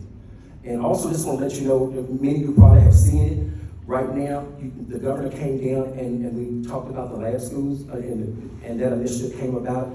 We are in the process working with Virginia State right now to establish the application, and we are reviewing the guidelines. If there's anyone in here that is interested in serving on the committee for lab schools, please see me also before you leave. We have a meeting coming up Friday. If you want to serve on that committee with Richard Bland, Petersburg City Public Schools, and Virginia State, let me know before you leave tonight. I appreciate it. Thank you. All right, so we're going to move on to Ward 5, and our candidate is Unique Luna. Hello, thank you all for staying, because I do think education is one of the most important things, especially when it comes to our kids. Not just a formal education, but even an informal education. And if we can come up with a system that works, whether someone wants to pursue formal or informal, we just need to have well-educated citizens out there. But my name is Unique Luna, born and raised in Washington, D.C.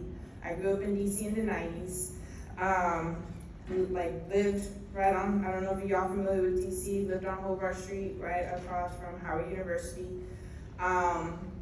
And, you know, D.C. was dark times during that time.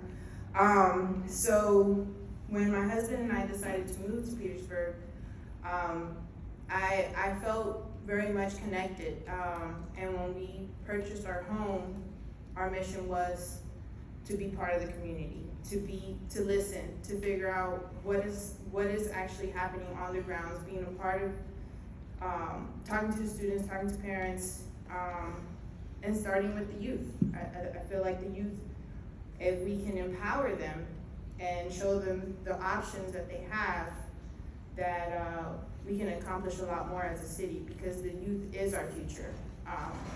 It's not to be cliche, but you know, they will be the next ones to take on these roles and take on our city if they choose to stay here.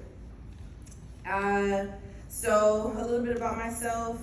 I grew up also underprivileged, but I was fortunate enough to have mentors, people who just saw potential in me and my sister. I have 3 older brothers, significantly older. People joke that they could have been my dad, because me and one of my brothers look identical. So they like to tease me about that. But growing up, I was very confident in DC. I felt like I was smart within my classroom. I felt I was smart within my school. And I am a product of DC Public School as well. But I was not very confident when it came to applying to scholarships, and nationwide scholarships at that. When I thought about, and I know I'm top dog in DC, but am I top dog across the country? And I was not going to apply to scholarships. I was even insecure when it came to applying to universities. Again, I was the top of my class, and I went to the #1 school in DC, public school in DC, which was kind of more like a charter school, and I still lacked the confidence. So, but again, I always had these great mentors. I was blessed, and I'm glad and grateful my parents always listened to the advice that was given to them, because my parents lacked formal education. But they trusted these individuals that showed interest in me and my sister. And we were very blessed because of it. I ended up applying to scholarships because I had a mentor that was very insistent and persistent and wouldn't let me get away with not applying. And because I respected him so much, I did not want to lie to him and say I didn't apply because I didn't think I would get it. And I applied, and I got it. I got this nationwide scholarship, the Gates Millennium Foundation Scholarship. 2 years later, my sister also got that same scholarship. So if it weren't for that mentor and all the people that led up to that moment, I wouldn't be here today. I ended up going, because that's a 10-year scholarship for undergraduate and graduate school. So I ended up going to University of Michigan as an out-of-state student for free. I was like it felt like I was rich, because I grew up poor, and next thing I know, I have all this refund money that somehow I spent in one semester, and I don't know how I did it now that I know more about financial responsibility. But that's one of the things that I feel like we should be educating our young people about. You know, what does $8,000 look like? How quickly can that be spent? Because I somehow spent it in 4 months, and I don't have anything to show for it. I cannot tell you what I spent it on. And I didn't have bills or nothing, so I really don't know where that money went. But, I've always been passionate, because I've been blessed to have people that care for me, that showed interest in me, to give back as well. I wanted to be those mentors that I was blessed to have to those around me. So I've always tutored and mentored throughout when I was in K through 12, and started with my sister. She's 2 years younger than me. She was my first mentee. I learned patience from her. And as I progressed, I learned that there's different ways of learning. There's different ways of teaching. And having patience and trying to understand how does this student think? How can we teach this student to understand this material? And now from years of that, I do believe anyone can learn anything. It's just a matter of if they're willing to learn, as well as the person that is teaching is willing to figure out how they learn. And coming up with that communication that the mentee understands and that the mentor can speak to. And so when I saw the opportunity of this school board position being open for Ward 5, I felt I had to do that. Like, I had to run, I had to see what are the issues the parents and students are facing, and listen. I don't want to come here with what I think is best. It's a matter of, as a community, what we think is best for our children, the children that are here. Just after moving during COVID, I guess, my husband and I, we got pregnant. So we now have a almost 2-year-old in December. And I just gave birth to my second child 2 weeks ago. And I'm thankful that I'm able to be here today to be at this meeting, because I wasn't sure when she was actually coming. But I am here, I am healthy, wearing my postpartum belt. I'm doing my best to be here, taking my ibuprofen. But this is really important to me, because the kids are our future, and I was one of those kids. If I didn't have people interested in me and seeing in my potential and believing in me, they had to believe in me first before I could believe in myself. And I had a loving family. I had both parents. I didn't have much financially. It was a bunch of us in a small 1-bedroom apartment, but I still lacked that confidence when it came to the outside world and when it came to the nationwide supplying scholarships and things like that. So I wanted to be here to relate to the students of Petersburg and listen to the parents and the students. Thank you very much. So how are you planning to address the students' needs for vocational training? Because not all students will attend a 4-year college. And I think that is the key thing. I think the main thing is to listen to the students. I'm not a person that will push going to college if that's not what you want to do. The goal is for you to be successful as a citizen. So if that's you wanting to start a business right out of high school, how can we get you to start that business? Do you have all the skills, all the materials, all the knowledge you need to start that business and then be successful? And understanding that failure is a part of that success journey as well. You might fail many businesses, but then in the end, you will become successful from each experience. And so teaching students, failure is part of the process. It's not to be ashamed of. I failed a lot before I got my degrees and before I got my scholarship, and embracing those failures so that you can be successful. And understanding that even if you don't have a 4-year institution degree, that doesn't mean you're not smart. I have two parents that didn't have a formal education, and I felt they were the most intelligent people because they made me, they made my siblings, and we have been very successful. So I am a believer of empowering students and showing them options, not telling them that they have to go to college, especially if they can't afford it, and then just starting their adult life in debt already. If they've managed to get into business, they are profiting, or even if they start one of these jobs that Petersburg is bringing, they are starting in the plus. And if they learn how to manage their money beforehand, that'll be even better. Thank you.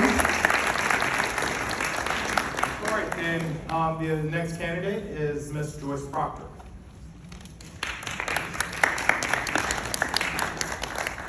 Hi, my name is Joyce Proctor, and I am running to serve as Petersburg School Board member representing Ward 5. My husband and I have lived in Petersburg for nearly 20 years, and like other people today, I love Petersburg.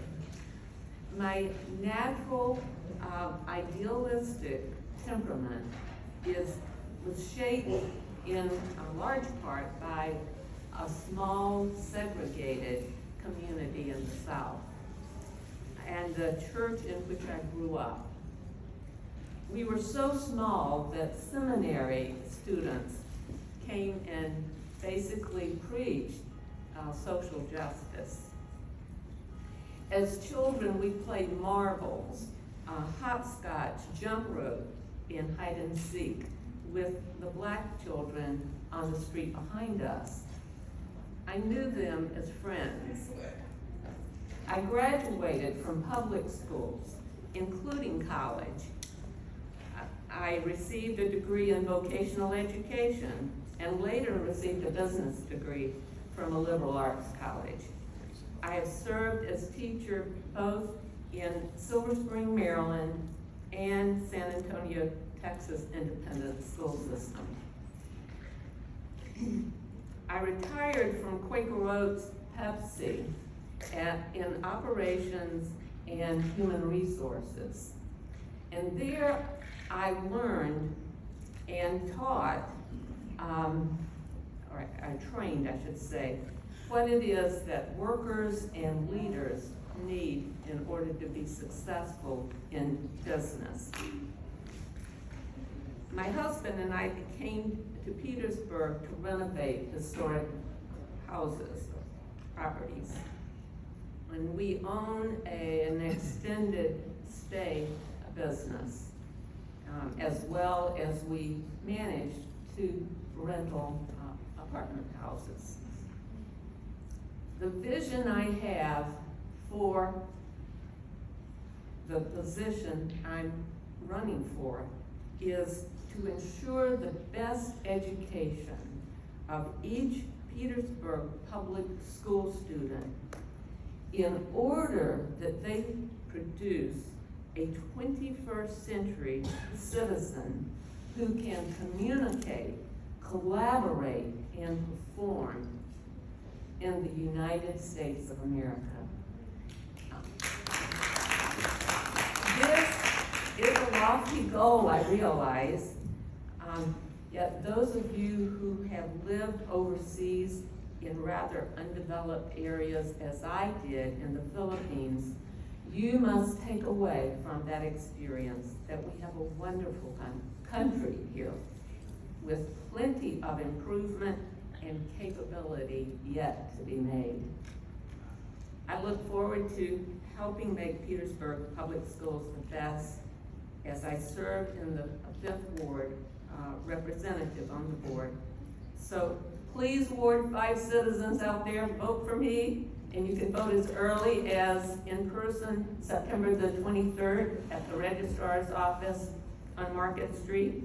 You can vote by absentee ballot, and lastly, vote November the 8th at Halifax Tabernacle Community Center. Thank you. One question.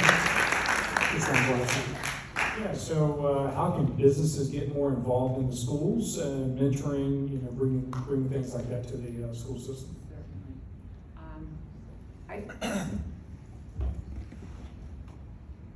Well, one is the head of the school board president just told that there's an actual committee to get businesses involved in it. And as a board member, I'm an innovator, I'm not a creator. I'm a great listener, and I'm a good part of I'm not going to be the leader of that organization, but what I do is I listen well to other people's ideas and I help build on that. And so I would hopefully improve upon what's already there. The other thing that I think coming from a business background, and I, in human resources, had the experience of having a mentorship program, and that was wonderful. A lot of it is shadowing someone, a parent or other person at school, but I would really love to be a part of that insofar as I would imagine that would come out of the counseling program, and maybe I could assist in some ideas there.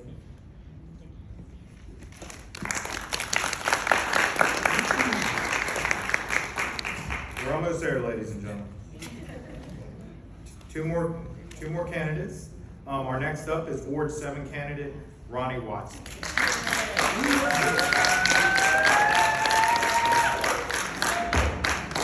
First, giving honor to God because I know where my blessings flow. I guess both my parents are deceased, and I say that because they're always with us, regardless. And my father would say before opportunity to speak to you like this, he said, look, keep it short, don't say a lot, and don't brag on yourself. My mother would say, now she was a third grade teacher, she would say, listen, if you don't tell people what you have done, how would they know? So one of the things I've learned, because that has been one of my weaknesses, when you do something, you don't want to talk about it, say, hey, look, I was this or that. But the first thing I want to do is give you my paper, and that is what's on my resume. I came to Petersburg. At that time, my sister was here, the person I admire most now, by default, of course, my parents are gone. But I came to Petersburg because I went to the military. I see a veteran or two in the house. There you go. I was an airborne ranger, 11 Victor. You don't know what that V stands for? I can't tell you. But after 4 years in the active military, I came to Petersburg. I brought my sister to Petersburg because she was going to be a social service worker. So I decided just to drive her through and then move on out of town. We were coming down Halifax Street on the very first day I had ever been into Petersburg. A man pulled over in a car, pulled out his gun, and shot another man dead right in front of us.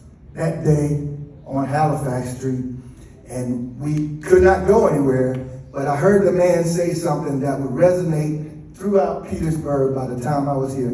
He said, look, I know it was wrong, I did it, and somebody called the police because I'm not going anywhere. Now, although that guy had done something that was abominable, he took responsibility for it. And that was one of the things that I said, our kids and some of our parents, they seem to do that same thing. Take responsibility for it, but we got to get them there so they don't have to take responsibility. Let's do some of those pre-things. Now, I became a substitute teacher right about 97, 98. I don't know how good of a teacher I was. I know in the beginning it wasn't easy. I was a kindergarten teacher and I just was an airborne ranger, jumping out of planes before that. And when I said sit down, instead of the kids hitting the seat, they just ran on straight to the floor. They dropped down. Kindergarten. I said, maybe kindergarten is not for me. So finally, I got over to the 6th grade, and like I said, I don't know what type of teacher I was, but I think the chairman of the school board, I had his kids. I had the mayor's kids. Maybe I was okay. Later, I became an assistant principal, 2005. I graduated from North Carolina Central as a philosophy major in undergraduate school. I got my master's at Virginia State. I got my doctorate at Virginia State, and I became an administrator in 2005. I stayed in Petersburg for, I've been here since 1987. But I worked in the educational system for 22 years. I was an assistant principal. Our first principalship was at AP Hill. Y'all remember that? My second was at Vernon Johns Junior High School. I was the principal there. My third was at Stewart Elementary. You guys remember that? I was also a coordinator of discipline for the city of Petersburg. And from there, I really wanted to be a high school principal. So superintendent, and I won't name him, called me and said, Ronnie, come on down to interview for this position. I went down and I acquired a job as a high school principal in Franklin, Virginia. And then I became the DDOT. You guys know what DDOT stands for? Division Director of Testing. One of the hardest jobs you ever want to do, testing. Then I became a principal in Brunswick High School. So I think I have a little experience in education. And let me say this, that's my paper, okay? But let me tell you what's not on paper. What's not on paper is the amount of days that I had to go to court here in Petersburg with my students, and their parents wouldn't show up. So they would say, Dr. Watson, look, they said I can't get my license today because I don't have a parent with me. And I would talk to the judge, and he would say, Dr. Watson, if you want to stand in, it's cool. They can get their license. So I see a lot of people left out of here today, and we had lots of incidents like that where many of the educators have to be parents as well. The people who left out, it's disappointing because we're going to see these same kids on the streets. I used to go find my kids when I was at Peabody. I worked at Peabody for 3 years, and I used to go find them when they were truant. One time I went into an apartment building near Pecan Acres, and the guy said, hey, man, you got that suit on? You sure you want to go in there? I said, I'm not scared. I'm not scared. And somebody unscrewed the light bulb in that hallway where that child was. And I said, I'm not scared. I'm going in there for our kids. And, it's things like that that are not on my resume that I want to tell you about, because that's what's going to make a great school board member, a great person. Now, my vision what would our vision be for the system, or vocational system right now? Let me say, number one, we have to differentiate instruction.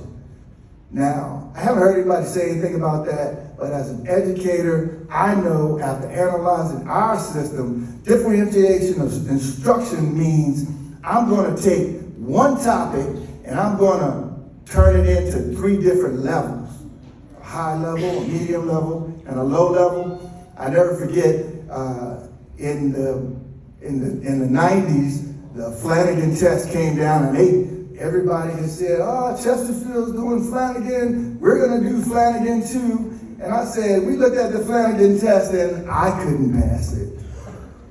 And I said, why would we bring this to the school system? It's only because we're not communicating with the teachers who are teaching it.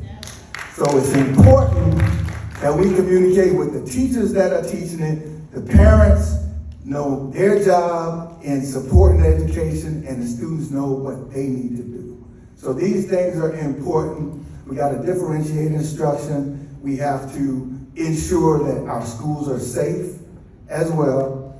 And those are the things that we need to do, or we need to look into before choosing the right person for this job.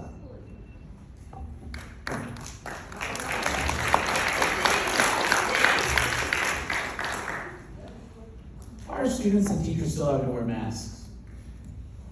I knew you were going to get me down. Well, the CDC says it's pretty much a matter of choice now, and because they believe that herd immunity is going to take over, and once we pass it on, the kids are a lot stronger than we are. Petersburg is still wearing masks, but if it is a choice, what choice would you make for your kid? Take a chance or not? We don't want to take a chance for our kids. So I think, it's a good decision. Don't take a chance. Marty?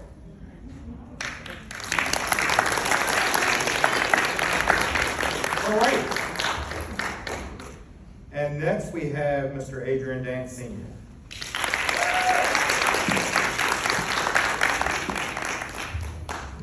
Good evening, everybody.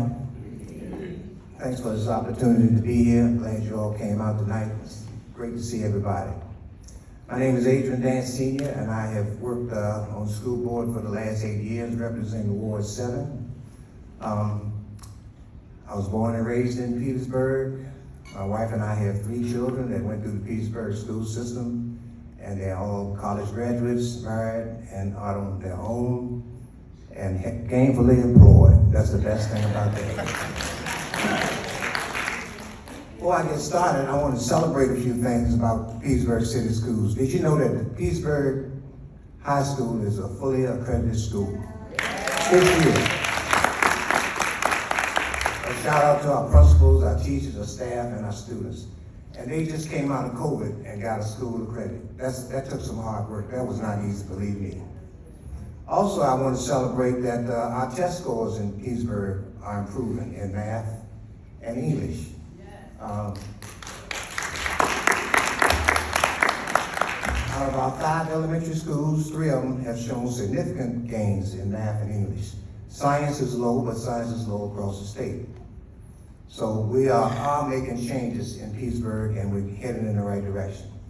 As I look back 8 years ago when I first was elected to the school board in 2014, we were going through turbulent times, as the city was going through turbulent times. We were having a hard time paying our bills, keeping the lights on, keeping the gas on, keeping the water on in our schools, and that's a fact. So, as the chairman stated earlier, we want to keep our teachers in Petersburg, and we want a good quality teacher standing in front of our kids every day, a good quality teacher. So our salaries are right in line with Chesterfield, Colonial Heights, Denwood, and Prince George, right there with them. So you can't say that we're underpaying our teachers. And we want to hold our teachers accountable. But we just didn't look at our teachers. We said, hey, what about our paraprofessionals? They hadn't had raises in years. What about our bus drivers? They hadn't had raises in years. What about our janitors? They hadn't had raises in years. What about our maintenance workers? They hadn't had raises in years. All of them have received significant raises. We know that the key to life is a good education. And in Petersburg schools, we want to be able to provide the best quality education for all of our students. My vision is to have all of our schools in Petersburg fully accredited, and we're on our way. Another vision that I have, we want to keep our teachers here, all of our workers here, but we want to keep our administrators here. We want to stop the turnover of superintendents. We want to stop the turnover of people leaving. We want consistency. We need consistency in Petersburg City Public Schools. We need people to come here and stay here for the long haul, because it took us a long time to get in the slump that we're coming out of, and it's going to take a minute to get out. But we're on our way out of that, you better believe it. Back in 2014, I went to Westview, and the school board members, we always go every year to do the Cat in the Hat read to students. And I went to Westview. Where I went to Westview, I went to Peabody, I went to Petersburg High and graduated from Petersburg High, and I finished North State University, by the way. But anyway, as I was reading to the kids with my Cat in the Hat on, I turned around and looked at the librarian's desk, and it was a 55-gallon drum of water, a 55-gallon drum catching rainwater. That brought tears to my eyes. Then I looked around the school, I saw 55-gallon drums catching water. We've been patching our roofs for 8 years, but guess what? We have 6 contracts to get 6 roofs replaced on our 6 elementary schools. If you notice around town, you see the school buses going up and down the street. You notice we have 11 brand new school buses in the city of Petersburg. And recently, we just installed this year, we haven't got all the kinks out of it yet, but we have GPS systems on all of our school buses. So our parents can have an app where they can tell where that bus is and what time it's coming to drop their child off. And it's an accident, bad weather, anything. So we have global positioning systems on all of our school buses. We have made a lot of significant changes in Petersburg, and one thing that really stood out when I first got on the school board in 2014, our teachers were saying that they had to spend 2-3 hours a night on lesson plans, and that they had to spend 3-4 hours a weekend on lesson plans. Well, that's something that we took on the school board, and we introduced a curriculum through our Chromebooks where the lesson plan comes with the lesson. All of it comes together. Our teachers in Petersburg no longer have to do lesson plans. It's part of their curriculum. We want another vision of mine. We want to make Petersburg a great place to work, our school system. We want people to come to work happy, because we know a happy employee is a good employee. We want teachers to come to work with a smile on their face, the janitors with a smile. We want everybody to be happy. But I also have a vision for the city of Petersburg. I want the city of Petersburg to be a happy place to live, a happy place to work, and a happy place to play too. Because I look at the whole picture. I just don't look at my school, which is Pleasant Plain. I look at all the schools. If you go by Blandford, we just recently opened up Blandford to the 6th graders because we were overcrowded at Vernon Johns. If you go by Blandford, take a look at Blandford. It looks good. And we're getting ready to do the back of the playground. Gonna renovate that. It's all about the children. It's all about the kids, not about me. It's about them. All our playgrounds, we're getting ready to, we have a brand new playground at Pleasant Plain. The pharmaceutical company that we've been talking about all night, they gave us a $70,000 grant. We have brand new state-of-the-art playground equipment at Pleasant Plain Elementary School. Our football field. Everybody else is playing on artificial turf nowadays. Why aren't we? We will soon, in the next few weeks, hopefully. So we want our kids to have everything that other kids have. I tell you another thing that brought tears in my eyes. I went to a football game about 8 years ago. I started going to football games because I retired, and I normally have to work 3 to 11 on Fridays. But anyway, because I couldn't go to football games. So I started going to football games. I saw the kids sitting on the bus. I said, why are these kids sitting on the bus before the game? Then halftime, I look, kids sitting on the bus. They said, hey, we don't have a field house. I said, what? This school was built in 1975 and we don't have a schoolhouse? I mean, a field house? That was hard for me to believe. That brought tears in my eyes. Our kids should have the same thing everybody else should have.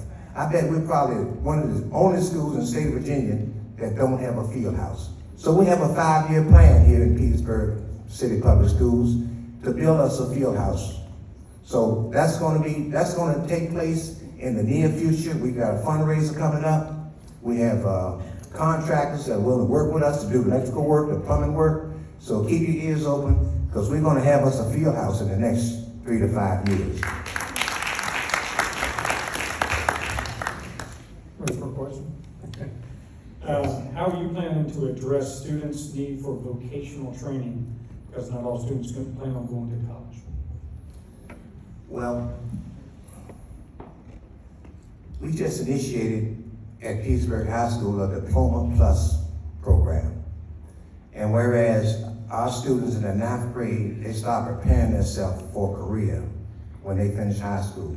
So now as a requirement in Petersburg Public Schools, when you finish high school, you're going to get your high school diploma and you're going to be certified in the field. So you can either go to work or go to college.